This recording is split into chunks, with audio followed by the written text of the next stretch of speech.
Hey everyone! So the boat jobs continue as we prepare for a 3,000-mile journey across the Pacific Ocean to French Polynesia. But the highlight of the week was inviting the former owner of Parlay onto the boat for a few days, who hadn't seen Parlay since it was severely damaged during Hurricane Irma in 2017, right before I bought it. Hurricane Irma boats tossed. Here we are at this marina. Hi, my name's Colin. I used to be a chief engineer on super yachts, but gave it all up to buy a hurricane-damaged Lagoon 450. My friends and I are fixing it up as we go, and are determined to circumnavigate the entire planet. So subscribe if you want some inspiration to live life to the fullest. 20 years from now, you will be more disappointed by the things you didn't do than by the things you did. So what are you waiting for? Morning everybody, we have 4 days until Bob arrives. Bob is the previous owner of Parlay. He was the owner when the Hurricane Irma came through the BVIs and basically destroyed this boat in a way. And he ended up finding us on YouTube a couple of years later, and he's an awesome guy and he became a patron of ours. He wants to support the channel, so we thought it'd be a cool idea for him to come down and come sailing with us for a few days. So we got 4 days to kind of get this boat into ship shape. Bunch of jobs. I'm gonna start with some gel coat work. We got some dents from that day that we went out and that punga hit us. Watch! Oh! Al is ironing some curtains, Red's editing an episode, and Jamie's about to rip this floor up. Busy morning, let's go. So what's the problem here? There's two problems. The old fridge was one problem, used to leak and go through here, and the second problem is people coming in here wet. So it's all rotten. So we began cutting away all of the rotten plywood, but little did we know the extent to which the water had been gathering under the fridge. And we just knocked this last piece of, there's some flooring material under the wood. There's like 3 or 4 inches of water just sitting in there, so every time the boat rock and rolls, it's wetting everything. That department's very small. Okay, now I'm going to attempt to color match this gel coat. We've got white gel coat. I asked for 3 different pigments, yellow, black and mustard. And I'm gonna try match what we have existing here on the hull. I'm actually gonna make up a filler first, because some of these are a little bit deep. Let's give it a go. Okay, here we are on the main repair. So I just put some gel coat over there to protect it in the meantime, but now we're ready to do it properly. So I'm gonna take this spot here and I'm gonna polish it. And I'm gonna polish it until it's really nice and shiny and everything. And I'll try and match this color to that. Now I have to just sand that back and then we'll be filling it through. We'll just start with a bit of mustard. Add it up. It changed color quite a lot just with that much. This technique of color matching gel coats takes years to perfect, and I've only done it a handful of times, so I didn't have very high hopes of getting a good match. And the hard part is that once you screw the color up, it's very hard to recover from that without starting all over again. And I only had a limited amount of gel coat. That's the color I got so far. It was a good start, but still way too white, so I kept adding pigments little by little. It's really close, huh? Where I've just sort of fed that out a bit. Can't even see the join. A good half an hour later, I was fairly happy with the color match, so I threw in some fairing compound, filled the repair, and left it to dry. Morning guys, so we're really getting serious about this Pacific crossing now. So much to think about. I've got a billion things on my mind with trying to organize this Patreon event at the same time. These windows, we've only just finished gluing them in. So now we got to put some nice white silicone around the edge to make it look pretty. Just a ton of things going on at the moment. But one thing that I've been organizing like crazy is a shipment from the US down to Mexico. It is really tough to get things down here, believe it or not. Have to pay 19% on anything I bring into this country. So we've got a massive stack of things building up at David Shee's house in Texas. I haven't touched base with him about it for a while, so let's give him a call. Let's see what the situation is over there. He's probably still asleep. David Shee! Have you got a stack of stuff there for us or what? Dude, so many stacks of stuff. So the windsurfing gear just showed up at my door. It's that freaking big. Wow. All that right there. Just all that, all this. There you go, Big Dave. It has been a godsend having him there, consolidating all that stuff. I don't know what I would have done without him, to be honest. So thanks again, Dave. It's all slowly coming together, but there's just so many moving parts. Anyway, let's get back out there. Let's see if this gel coat's dried. It's actually not too bad at all. I think once you sand it. Once you fit that edge there.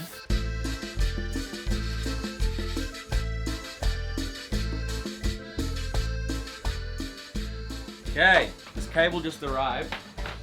This is our VHF, and works perfectly down here, but when we're up on the fly bridge, like we're going to be for this regatta that we've entered. By the way, we've entered a regatta for the Patreon event, and we're actually going to be racing Parlay with like 20 patrons at a time on the boat. So I want to have a good VHF up there. It's about time. I ordered this cable. It's 10 meters long. Just plug that into there. Wonder if I can turn it on from here. Oh, on. So I'll change station. Yep. So we have to turn it on and off there, but we could turn this on and off up there. That's fine. Okay. 10-meter cable from here, under the floor, through the maze, up into the fly bridge. At the same time, this is also exciting. This is a chain counter. It cost me $1,000, but I think it's going to be worth it. It's going to count the chain and also give me control of the windlass from up there. So two functions really. All right, that's the VHF all hooked up. We run the wire from here.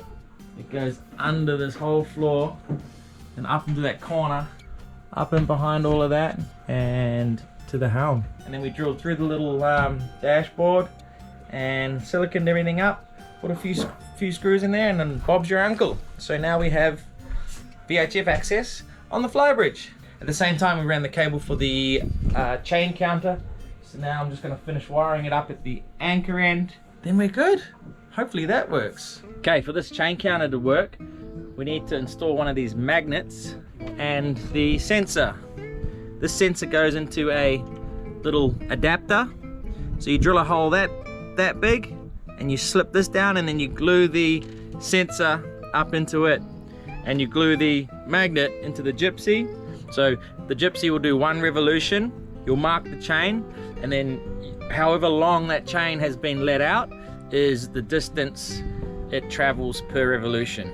So now I'm just going to epoxy this stuff, and I'll just wipe it all down with acetone and whatnot, and then wire it up and see if it works. As you can see, this is very tidy work. Loving it. Okay, it's all just loosely wired up. This is going out to the remote, so I've just piggybacked off that out to our new controller. So this wire goes up to the helm. So we've got power coming in, up to the helm, coming back down. We've got the sensor coming through here, which is wired up to the windlass and coming through a 4-amp fuse. Okay, we should see this light up, I guess, when we give this power. Yeah, baby! How good's this gonna be? Loading. Got a few game changes going on this week. There it is. Okay, sorry about the light, but Jamie's just waving the magnet over the sensor, and I'm coming up and down, and it all seems to be working perfectly. Still have to calibrate how much 1 revolution lets out exactly, but we'll get to that another day. Morning guys, last night our sail bag came back. Our last one was ripped to shreds. I don't think it had another 10 miles in it. Put it once over. She's made it slightly different. The canvas lady that we used isn't a sailor, so Yeah, she is. She's going sailing today. That's why she dropped it off yesterday. it's her first time on a boat. She doesn't know how much this sort of stuff flogs in the wind. Let's get this sail up before the wind kicks in. So this bolt rope here just goes into the slot and slides down the boom. The things that keep the sail bag rigid are the battens, which are long fiberglass poles that slide into the upper edge of the sail bag. About 35 hours before Bob gets here, and this is what we're dealing with. We really wanted to leave a good impression on Bob, as he would be seeing his old boat for the first time since Irma, so we had a long way to go to get her in presentable shape again. Look at that, that's way better. Okay, now I'm just going to work out what they call the gypsy lap. So that is how much chain is let out in one revolution of the gypsy. So I'm just going to mark the capstan and the chain, do one full revolution, and then measure that distance, and that is our distance per revolution. Okay, now it's calibrated. That's a massive game changer. Doing it all from up here and seeing digitally how much chain we have out. Expensive, but awesome. Okay, we're going to test the Lumitech underwater lights. We haven't seen them in the water. The water here in the marina is filthy, so it's not going to be this really nice projected light, but hopefully we can see them working. So if I open the Poco app, should take me straight to here, and then I'll turn the lights on. That's so cool, and you just control it all with this app here, and they're freaking bright. Like I said, this is murky here.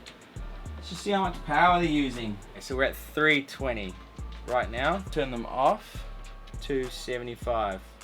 So that's freaking sweet. I can't wait to try them out in clear waters. Should look so good.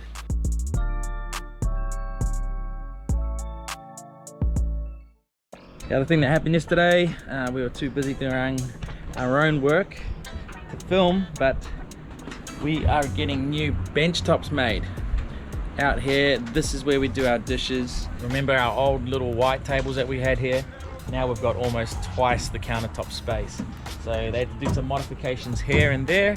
Now the countertop guy's coming and we're gonna dry fit the countertops. This is exciting. This is a big deal.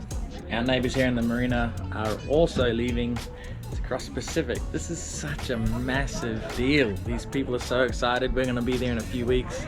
We'll see you on the other side. Can't wait to see the episode with the countertop. I'll send you a photo. Awesome. I'm getting like little butterflies in my stomach just thinking about that being us soon. Oh, biggest trip of our lives. The countertops fit like a glove, and we're gonna make such a difference. No more having to do dishes in buckets, and it also doubled as an amazing place to fillet fish and have an easy cleanup. It was another $1,000 upgrade, but you all know what BOAT stands for, right? Countertops are done. So because the beds were so worn out on Parlay, instead of getting all new mattresses, we looked into just getting some toppers sent down, which our friends on Spirit Animals said were incredible. It's actually 100% latex topper it is. So guys, this is it. This is our latex. I was pretty excited about installing the new toppers. Sleeping on the old beds was like sleeping on a sheet of plywood.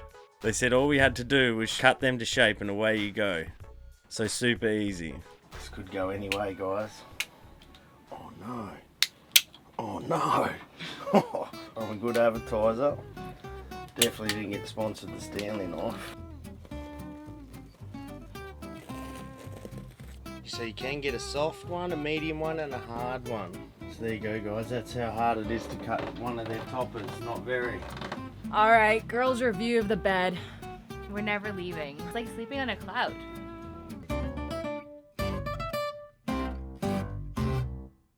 Woo, feel those 3 blades. So today is the day. We had a short sail across the bay where we would get a berth and meet Bob. With a few last minute finishing touches, Parlay would be looking amazing. And we were so excited to show Bob the boat.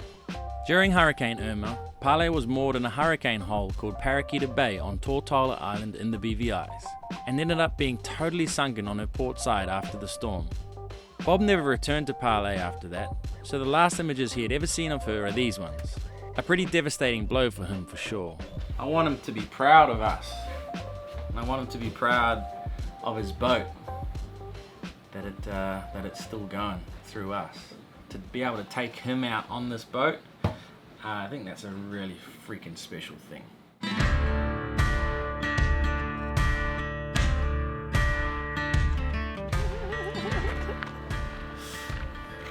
This is it. I wonder how he's feeling right now.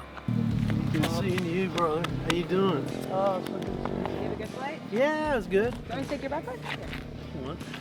Or I could take your beer. It's your choice. No, sure. No, I'm just kidding. I'm just kidding. Hi, honey. Daddy's home. OG is here. Gonna be all right now. It feels good to be coming on board.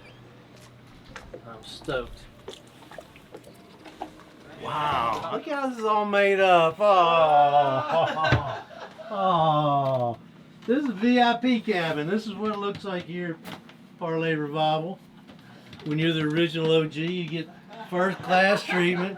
I can tell the look that those pillows are clean.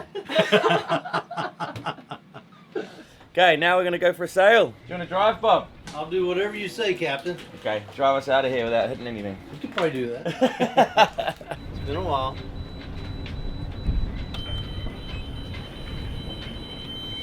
There we go. Sounds like we're in. How does it feel to be back at the helm? There's a lot of memories, I tell you. It's beautiful. You guys have done a good job with this boat. You should be proud. I know you're proud. It's beautiful. And I like the window. Oh, why are you going all embarrassed? Jamie's got a day. Jamie's got a day. Her dad is literally dropping her off. But she's like 31. They're about to sail across the Pacific. How you doing? I'm good. How are you? You okay with the camera? Yeah, fine. All right, you're only held on by the stern. You know, everything on your side are the steering. You put the Dyneema lines on. Yeah. It feels good. Every one of them are a little different. It takes a bit to get used to the feel of it. But it's sure a nice view from up here. Feels good.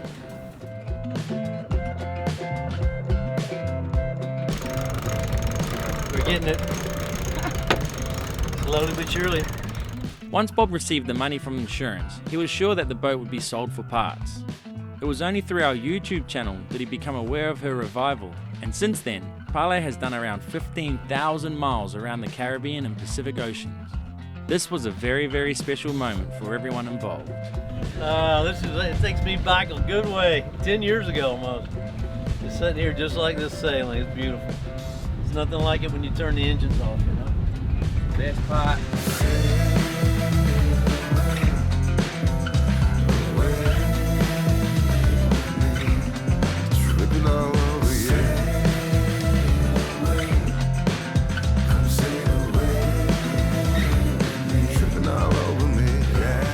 It made me so emotional seeing Bob sitting at the helm of Parlay, smiling from ear to ear. Because I bought the boat off the salvage company, I had no record of the previous owner. I wasn't even sure how many owners she had had. It was as though a huge part of her history was missing. But to have all the dots connected was something I was so grateful for. A boat like Parlay isn't just a toy, it's a home. It creates some of the best memories one could ever imagine. Insurance paid him the value of the vessel, but there is no price on sentimental value. It was so humbling to be able to give him the gift of seeing his boat again, made even better by the fact that he was such an incredibly nice guy. Sail away, come sail away with me. So one thing, she's resilient. She won't go down. She's not going down. Oh.